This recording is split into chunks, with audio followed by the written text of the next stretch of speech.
किया और इधर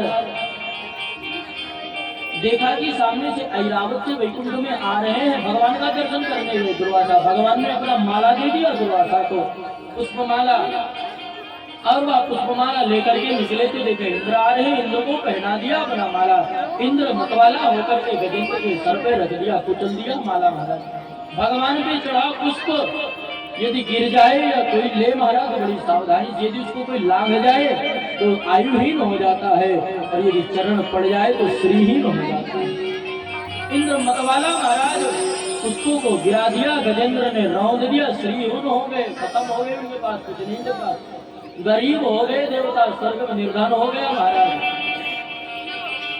भगवान के पास गए, भगवान ने समुद्र मंथन कराया, भगवान ने कच्छप अवतार धारण किया, मंदराचल को लाए भगवान, समुद्र को धारण किया, कच्छप अपनी पीठ पर वासुकी नाग को लाए भगवान, और वासुकी नाग से समुद्र मंथन हुआ। धीरे धीरे करके तब सर्वप्रथम कालकूट विष निकला। कालकूट विष लेकर के किसके पास बोले, देव देव महादेव भूतात्मन भूत भावना। भगवान शिव के पास ले गए, भगवान शिव ने पान किया और कंठ पर ही स्थान दिया। महाराज कामधेनु निकली जो स्वर्ग को भेज दी गई, ऐरावत हाथी निकला जो इंद्र को दे दिया गया। महाराज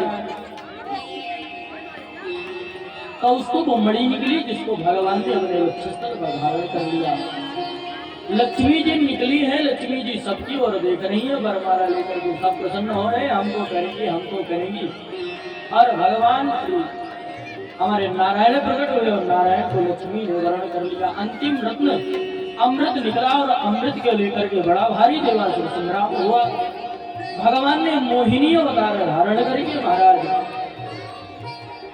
और देवताओं को सुरापा अमृतमान करा दिया और दैत्यों को सुरापान करा दिया। महाराज एक राहु नामक दैत्य आकर के बैठ गया, भेष बदल करके उसने भी अमृत पान कर लिया। भगवान को चंद्रमा ने बता दिया और चंद्रमा ने जैसे ही बताया भगवान ने सुदर्शन से उसका सर धड़ से अलग कर दिया, लेकिन अमृत तो चला गया था महाराज।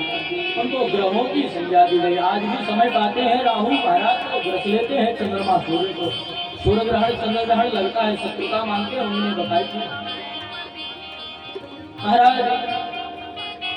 इस प्रकार से जब बड़ा भारी देवासुर संग्राम हुआ, इसके बाद में देवता परास्त हो गए। शुक्राचार्य जी ने मृत संजीवनी से जीवित कर दिया। महाराज बलि ने आक्रमण किया, तब छीन लिया एक तरफ से, कंदराओं में जाकर के छीन गए। अब महाराज क्या करें, नारायण के पास गए। महाराज भगवान ने कहा चिंता मत करो, मैं कुछ करता हूँ। बोले क्या करते हैं? महाराज कहा कि जो आपकी अदिति माँ है उनको एक व्रत करना पड़ेगा, पुंसवन नामक व्रत करना पड़ेगा। पुंसवन व्रत किया और कश्यप जी ने कहा देवी तुम्हें यह व्रत जरूर करना है। व्रत किया माता ने, और महाराज यह व्रत फाल्गुन मास के शुक्ल पक्ष में किया जाता है। 12 दिन तक मात्र दुर्गाहार करके यह व्रत किया जाता है। पुत्र की कामना की जाती है। इस अयोव्रत का तुमने ठीक से पालन किया तो तुम्हारा मनोरथ सिद्ध हो जाएगा। तब तो महाराज माता अदिति ने किया और गर्भवती हुई महाराज, और पयोव्रत प्रभाव से प्रसन्न हुए प्रभु हुए, और अदिति माँ के गर्भ से कालांतर में भाद्रपद महाराज शुक्ल पक्ष द्वादशी के दिन अभिजित मुहूर्त मध्याह्न में 12 बजे अदिति के गर्भ से भगवान वामन का प्रादुर्भाव हुआ। बोलो वामन भगवान की तम वटुं वामनं दृष्ट्वा मोदमाना महर्षया कर्माणि कारयामासु पुरस्कृत्य प्रजापतिं। सभी ने पुरस्कार दिए। क्या दिया? ऋषि कुल में उत्पन्न हुए, ब्राह्मण कुल में, इसलिए ब्राह्मण बड़े प्रसन्न हुए, यज्ञों को भी संस्कार करा दिया। अदिति मैया ने लंगोटी पहना दी, कश्यप जी ने मेखला पहना दी, सरस्वती मैया ने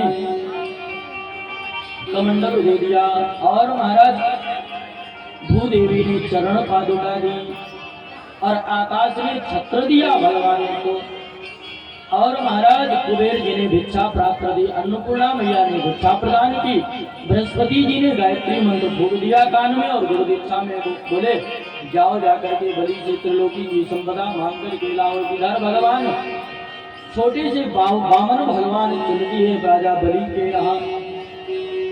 राजा बलि के यहाँ भगवान जाते हैं तो राजा बलि देखते हैं भगवान को, बड़े प्रसन्न होते हैं, दंडवत करते हैं, बताइए प्रभु आप क्या क्या लेकर के आए हैं। भगवान कहते हैं पहले तो तुम संकल्प करो, उसके बाद में हम मांगेंगे क्या मांगना है।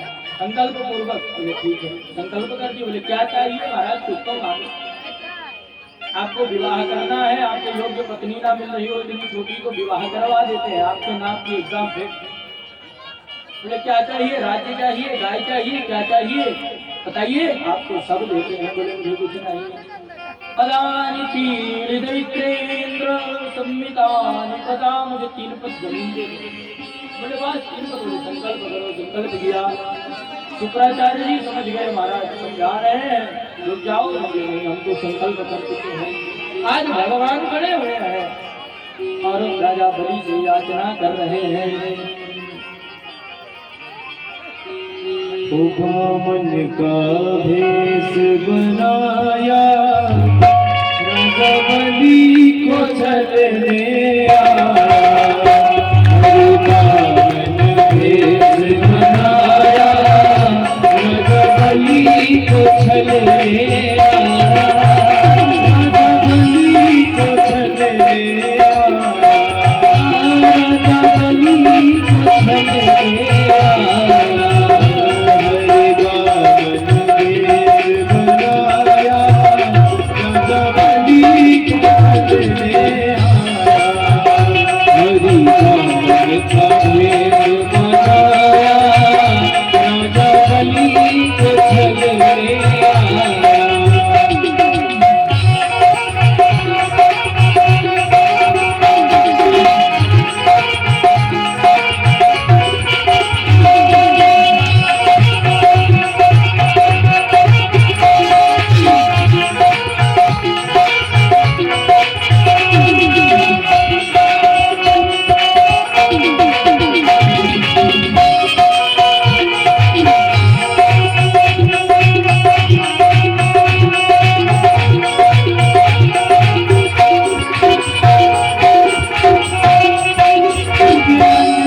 को छलने आया।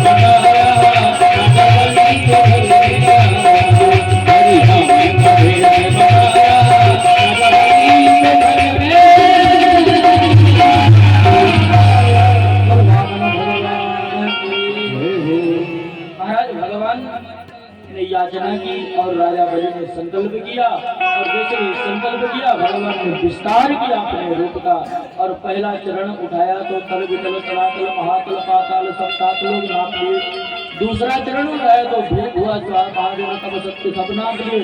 और जब सत्यलोक से होकर के महाराज भगवान का चरण निकला तो ब्रह्मांड फूट गया। उस ब्रह्मांड से जब जलधारा निकली और वह जलधारा भगवान के चरण को धोई, उसी चरणों को ब्रह्मा जी ने अपने कमंडलू में ले लिया। वही गंगा जी के नाम से प्रसिद्ध होगी महाराज आगे चल करके। महाराज भगवान ने राजा बलि से याचना की, सब कुछ नाप लिया, बोले अपने सरा चढ़ा कहा रखे, बोले प्रभु हम तो आपके हैं, हमको भी नाप लो। राजा बलि ने अपने आप को भी दे दिया। भगवान ने कहा वरदान मांगो, क्या चाहते हो? बोले हम तो बस एक ही वरदान चाहते हैं प्रभु, आपको निहारते रहे, आप मेरे सामने इसी प्रकार से रहिए। अब तो महाराज द्वारपाल बन गए भगवान। बोले भाई बहुत समय बीत गया, वैकुंठ नहीं गए। भगवान नारद जी पहुंच गए। नारद जी ने कहा देवी जी कैसी है? लक्ष्मी बोले ठीक है, लेकिन आप प्रभु नहीं आए, बहुत दिन से पता नहीं कहा है। बोले प्रभु तो नौकरी कर रहे हैं। बोले कहा? बोले राजा बलि के यहाँ नौकरी कर रहे हैं। देवी लक्ष्मी जी आई और रक्षाबंधन का महाराज को राखी बांध करके, और महाराज अपने पति को लेकर के, भगवान को लेकर के गए। महाराज इस प्रकार से हम अष्टम स्कंद को प्रणाम करते हैं और नवम स्कंद में प्रवेश करते हैं। नवम स्कंद में ईशानु कथा है महाराज। नवम स्कंद के 24 अध्यायों में 12 अध्यायों में सूर्यवंश का वर्णन है, जिसमें आए हमारे श्री राम जी, और बाद में 12 अध्यायों में वर्णन है चंद्रवंश का, जिसमें आए हमारे श्याम जी। अब हम जन्म की ओर चल रहे हैं, धीरे धीरे, ज्यादा समय नहीं लगेगा महाराज। महाराज न शक्यते विस्तारो वक्तिम वर्ष सतैरपि। सूर्यवंश का वर्णन पहले करते हैं महाराज। ब्रह्मा जी के बेटा हुए भगवान की नाभि से कमल, कमल से ब्रह्मा, ब्रह्मा के बेटा हुए मरीचि, मरीचि के हुए कश्यप, कश्यप जी के हुए विवस्वान, विवस्वान सूर्य इन्हीं से चला सूर्यवंश। विवस्वान सूर्य के पुत्र हुए श्रद्धा देवी, श्रद्धा देव मनु, जिनकी श्रद्धा नामक पत्नी से कोई संतान नहीं हुई महाराज। तो सूर्यवंश में सभी राजाओं को ऐसा पाया रहा है, संतान सबको नहीं होती थी महाराज। श्री वशिष्ठ जी को बुलाया, उन्होंने यज्ञ कराया, और महाराज देवी जी चाहती है पुत्री हो जाए, और महाराज राजा जी चाहते हैं लड़का हो जाए। देवी ने कहा ब्राह्मणों को ज्यादा दक्षिणा दे दी तो पुत्री होगी महाराज।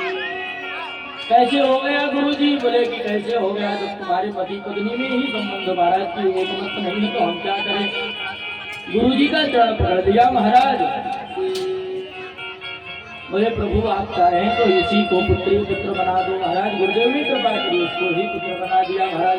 बाद में मनु महाराज की इच्छा को मृग सरियाते दृष्टि धृत करुष नरिष्यंत प्रसन्न नभग कवि आदि 10 पुत्र हुए। इन 10 पुत्रों से ही सूर्यवंश का विस्तार हुआ। इसमें सरियाती नामक जो पुत्र थे, उनकी एक बेटी हुई सुकन्या। उस सुकन्या से नहीं धोखे में अनजाने में च्यवन ऋषि की आंखें फोड़ दी महाराज। च्यवन मुनि के साथ ही उसका विवाह हुआ। बाद में च्यवन मुनि ने अश्विनी कुमारों के प्रभाव से यौवन प्राप्त किया, और जब यौवन प्राप्त कर दिया, इन्हीं सरियाती के वंश में महाराज रेवत हुए। इनके 100 पुत्रों में सबसे बड़ा था कुटुम्बी, जिसकी उसकी बेटी थी रेवती। इन्हीं रेवती जी का विवाह बलराम जी के साथ में संपन्न हुआ। और महाराज सुखदेव जी कहते हैं परीक्षित, मनु महाराज के जो दूसरे बेटा हुए नभग, आगे उनके बेटा हुए नाभाग, और नाभाग के बेटा हुए परम भागवत अम्बरीश महाराज। परम वैष्णव अम्बरीश जी ऐसे भगवान के भक्त थे महाराज। एक छत्र सम्राट होते हुए एकादशी की निष्ठाओं में बड़ी अच्छी थी। वह स्वयं महाराज चक्की चलाते थे, स्वयं सिद्ध करते थे, भगवान को भोग लगाते थे। एकादशी का पारण करता था। दुर्वासा ऋषि को निमंत्रण दे दिया। दुर्वासा ऋषि स्नान करने के लिए गए, और द्वादशी एकादशी का क्षय हो रहा था, चरणोदक लेकर के पारण कर लिया। दुर्वासा क्रोधित हो गए और प्रत्या को प्रकट कर दिया। प्रत्या जैसे ही चली अम्बरीश को मारने के लिए, भगवान का सुदर्शन प्रकट हो गया, प्रत्या को भस्म कर दिया, दुर्वासा को दौड़ा लिया महाराज। सब जगह भागे, भगवान के पास गए। भगवान बोले जाओ, जिसने अपराध किया उसी के पास जाओ महाराज। महाराज भगवान कहते हैं प्रभु जी ने भगवान के ऊपर लात मार दिया, लेकिन भगवान कुछ नहीं बोले। और महाराज यहाँ भक्त का अपराध किया है दुर्वासा जी ने, तो भगवान ने क्षमा नहीं किया है। भक्त का जो अपराध करता है भगवान उसे क्षमा नहीं करते हैं। लौट करके आए तो सुदर्शन स्तुति की, सुदर्शन नमस्तुभ्यं सहस्रारात प्रिया सर्वास्त्रघातिं विप्राय सृष्टि भूयाय नमस्ते। हे सुदर्शनाथ धन्य है, सुदर्शन स्तुति की, सुदर्शन धन्य शांत हुए महाराज। और इन्हीं के पावन वंश में आगे चल के युवनाश हुए जिन्होंने ब्रह्मवश अभिमंत्रित जल को पीला। अब बस्ती बरी नामक महाराज यज्ञ में सब कुछ छूना भी नहीं चाहिए। बस्ती बरी नामक कलश था, उसका जल पी लिया तो उनको गर्भ हो गया महाराज। इनकी जांघों से ही महाराज मानधाता का जन्म हुआ। मानधाता के सत्यव्रत हुए, इनके वंश में हरिश्चंद्र हुए, हरिश्चंद्र के रोहित हुए, रोहित के बाहुक हुए, बाहुक के सगर हुए, सगर के 60,000 पुत्र थे। 60,000 ने कपिल मुनि की अवहेलना कर दी महाराज, अपराध कर दिया, जल के भस्म हो गए। और इन्हीं के महाराज इन्हीं के वंश में आगे चल करके महाराज भगीरथ हुए, जिन्होंने गंगा को पृथ्वी पर अवतरित किया। अंशुमान सगर पुत्र असमंजस पुत्र हुए अंशुमान, अंशुमान पुत्र हुए दिलीप महाराज द्वितीय सर्ग रघुवंश में जिनका वर्णन है। दिलीप के पुत्र हुए भागीरथी, और भागीरथ महाराज के हुए ऋतुपर्ण हुए, ऋतुपर्ण के सौदस हुए, सौदस के अस्मत हुए, अस्मत के नारी कवच हुए, नारी कवच हुए खटवांगना राजन से बहुत बड़ी खटवांग, जिनकी 2 घड़ी आयु बची थी महाराज, खटवांग हुए। खटवांग के दिलीप हुए, दिलीप के रघु हुए, जिनके नाम से रघुवंश नाम चला महाराज। रघुनाम गच्छे तनवाद पूरे ही तनवाद चापलाय यथा विधिहुताग्नि नाम, यथा कामार्थितार्थ नाम, यथा अपराधरंदा नाम, यथा कालप्रबोध नाम। जैसा अपराधी है वैसे दंड, जैसी विधि है वैसी आहुति, और जैसा काल है वैसे सावधान होते हैं। ऐसे महाराज रघु, समय नहीं है रघु जी की कथा सुनाएंगे, कल सुनाएंगे महाराज। रघु हुए, रघु महाराज के अज हुए, अज के बेटा हुए दशरथ। और महाराज दशरथ जी के 4 पुत्र हुए, 4 रूपों में इनके घर में भगवान का प्रादुर्भाव हुआ। चतुश्लोकी 4 श्लोकों में महाराज यहाँ पर रामायण कही गई। गुरुवर थे चित्तराज्यो विचरधर्मरम पद्मपद्भ्याम प्रियायः पाणिस्पर्शा समाभ्याम ब्रजपतिर्दो यो हरिरान्द्रानुजाभ्याम। गुरुवर थे चित्तराज्यो महाराज दशरथ हुए, इनकी 3 रानियां हैं, जैसे कि अनंत रानियां हैं, कई रानियां हैं महाराज। अलग अलग वर्णन मिलते हैं, कहीं पर 150, कहीं तो 300, कहीं 350 महाराज। लेकिन मुख्य रूप से 3 रानियां हैं, माता कैकेयी, माता सुमित्रा और माता कौशल्या महाराज। इनको पुत्र नहीं हुआ तो बोले चिंतित हुए, तो बोले कहा जाए, कहा गए, बोले श्रृंगी ऋषि के घर। श्रृंगी ऋषि वशिष्ठ बुलावा, श्रृंगी ऋषि वशिष्ठ बुलावा, पुत्र राम भया पुत्र श्याम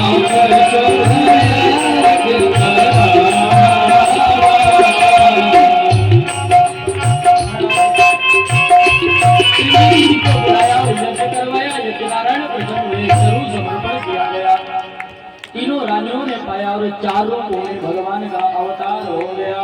4 रूप में भगवान पधारे, दास दासियां दौड़ पड़े, भगवान का अवतार हुआ। नवमी तिथि मधुमास पूर्णिमा, नवमी तिथि मधुमास पूर्णिमा,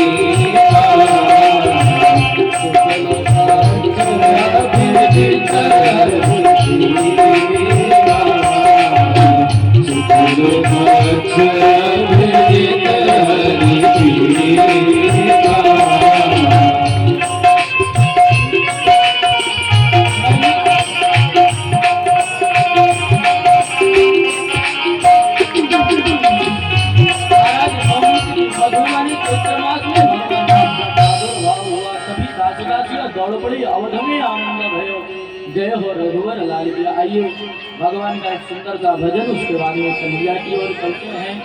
अरे प्रगटे है चारों भैया अवधपुर बाजे बधैया प्रगटे है चारों भैया अवधपुर बाजे बधैया बाजे बधैया बाजे बधैया बाजे बधैया बाजे बधैया बाजे बधैया बाजे बधैया बाजे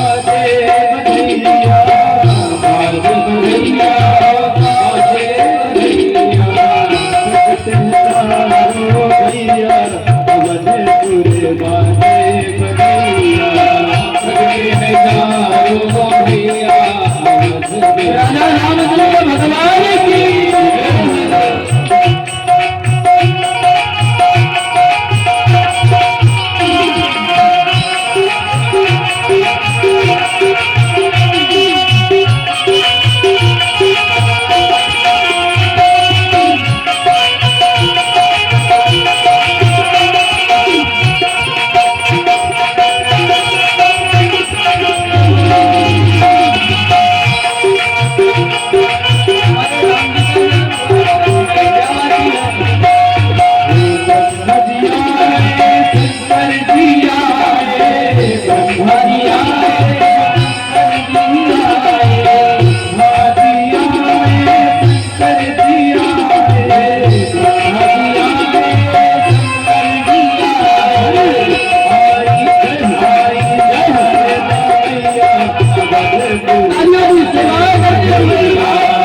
भगवान की भगवान की बाल लीलाएं स्मरण हुई। बाल लीलाओं के बाद भगवान का विवाह संपन्न हुआ, धनुष भंग हुआ। भगवान पिता की आज्ञा पाकर के वन को गए। अनेक ऋषि महात्माओं को उन्होंने दर्शन दिया। दर्शन देते हुए महाराज सीता जी का हरण हुआ। रावण पर विजय की प्राप्त की। भगवान वापस आए। अयोध्या में पुनः राज्य स्थापित हुआ। यहाँ से चंद्रवंश बताया जाता है। ब्रह्मा जी की नाभि कमल से ब्रह्मा जी महाराज अत्रि मुनि, अत्रि के बेटा हुए चंद्रमा, जिनसे चला चंद्रवंश। और चंद्रमा के बेटा हुए बुध, बुध के बेटा हुए पुरुरवा। इन्हीं पुरुरवा का दूसरा नाम ऐल हुआ। महाराज भागवत में ऐल गीत भी है। और राजा ऐल का विवाह उर्वशी अप्सरा से हुआ तथा इनके आयु सतायु सत्तायु जय जय विजय आदि 6 बेटा हुए। इन्हीं के प्रतापी वंश में आगे चल करके महाराज नहुष का जन्म हुआ। नहुष के भी यति, ययाति, संयाति, आयाति, वियति, कृति आदि 6 बेटा हुए। उनमें सबसे बड़ा बेटा सन्यासी हो गया महाराज। दूसरे बेटे के 2 विवाह हुआ। पहला विवाह शुक्राचार्य की बेटी देवयानी, दूसरा विवाह वृषपर्वा की बेटी शर्मिष्ठा से हुआ। ययाति की यदु, तुर्वसु, द्रुहा, अनुपुरु आदि 5 संतानें हुई। इन 5 संतानों में सबसे छोटे बेटे का नाम पुरु, जो पिता का अनन्य भक्त था। शुक्राचार्य जी के साप से जब ये जाति बुद्धे हो गए, तब वृद्धावस्था को पुरु ने अपने ऊपर ले लिया और अपने पिता को युवावस्था प्रदान कर दी। महाराज युवावस्था धारण करके बड़े प्रसन्न हुए। अपने छोटे बेटे को ही राज्य दे दिया उसने। और महाराज इसलिए ययाति ने पुरु को ही चक्रवर्ती सम्राट घोषित कर दिया और बड़े पुत्रों को स्थापित कर दिया। तुम्हारे वंश में कोई चक्रवर्ती राजा नहीं होगा। सुखदेव जी कहते हैं परिचित पुरुवंश में ही राजा दुष्यंत का जन्म हुआ। इनके बड़े प्रतापी पुत्र भरत हुए, जो 55 पे ही सिंहों से साथ क्रीड़ा करते थे। इन्हीं प्रतापी वंश के राजा रंतिदेव हुए, जिन्होंने सूखा पड़ जाने पर प्रजा में अपना सर्वस्व लुटा दिया। महाराज 49 दिन तक स्वयं भूखे बैठे रहे। शिव प्रतापी राजा हुए, उनसे चला यज्ञ और पुरवंश में ही परीक्षित तुम्हारा जन्म हुआ है। तुम पुरवंशी हो और पुरु महाराज के जो सबसे बड़े भाई थे यदु सूरसेन के बेटा हुए आनक दुंदुभी, इन्हीं का नाम वसुदेव हुआ। वसुदेव की 7 पत्नियां थी, उनमें सप्तम पत्नी जो थी देवकी, देवकी के गर्भ से 8वें संतान में भगवान कृष्ण का जन्म हुआ। महाराज जैसे ही रघुवंश कहकर के निकलने लगे, राजा परीक्षित ने प्रश्न कर दिया, कथितो वंश विस्तारो भवता सोम संख्यो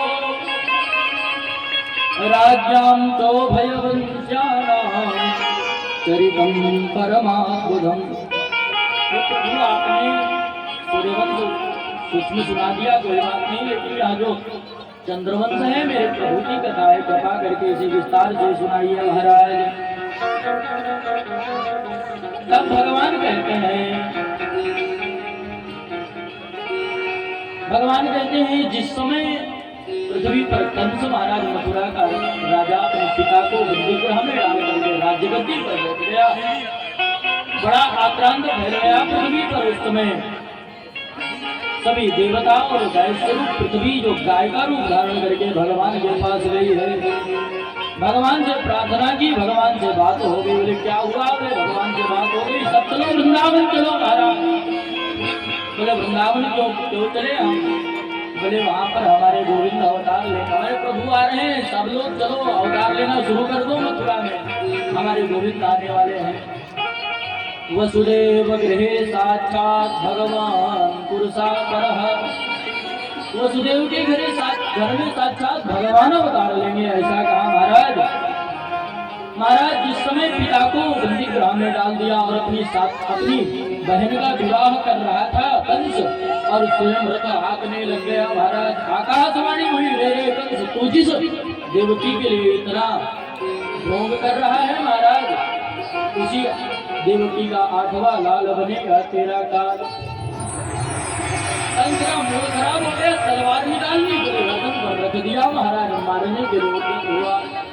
वसुदेव जी ने पकड़ लिया कि बहन का वध नहीं किया जाना है, आप इसे बंदीगृह में डाल दीजिए, मैं इसके सभी पुत्रों को लाकर दे देता रहूंगा।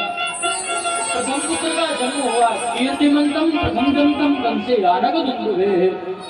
प्रथम पुत्र का जन्म हुआ, नामकरण संस्कार हुआ, कीर्तिमंत नाम रखा गया। उसको कंस ने नहीं मारा, बोले ले जाओ इसको, हमारी तो शत्रुता 8वें से है। किंतु महाराज नारद जी को पता चल गया, नारद जी आ गए और भाजपा का चुनाव किस तरह से लिया। बोले इसमें से बताओ 8वीं पंखुड़ी कौन है? बोले यहाँ से गिनो, यहाँ से गिनो, ब्रह्म में डाल दिया। बोले कोई भी 8वां हो सकता है, सबको मारो। बुलाया और तुरंत को भी मार दिया कंस ने महाराज। इस प्रकार से 6 पुत्रों को मार दिया। सप्तमो वैष्णवम धाम यमनंतम प्रतिष्ठते। सप्तम गर्भ में भगवान शेष पधारे, योगमाया को आदेश दिया भगवान ने, देवकी के गर्भ का आकर्षण करके और रोहिणी माँ के गर्भ में रख दिया महाराज। कंस को लगा कि गर्भपात हो गया महाराज। अब की बार साक्षात माता भगवान माता देवकी का मुख कमल एकदम महाराज देवीप्यमान होने लगा। क्यों? क्योंकि अब की बार साक्षात हमारे गोविंद पधारे हैं और देवता गर्भ स्तुति करने के लिए आए हैं। हम सब भी चलो भगवान की स्तुति करते हैं। स्वागतम कृष्णा शरणागतम कृष्णा, स्वागतम कृष्णा शरणागतम कृष्णा, स्वागतम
आप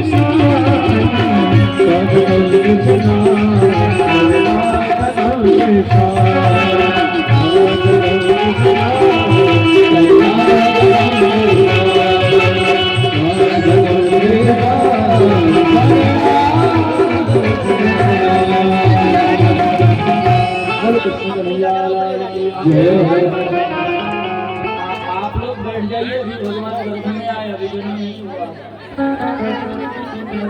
भगवान की गर्भवती करने आए, सबको सत्य कह करके भगवान की गर्भवती करते हैं। महाराज जिस प्रकार से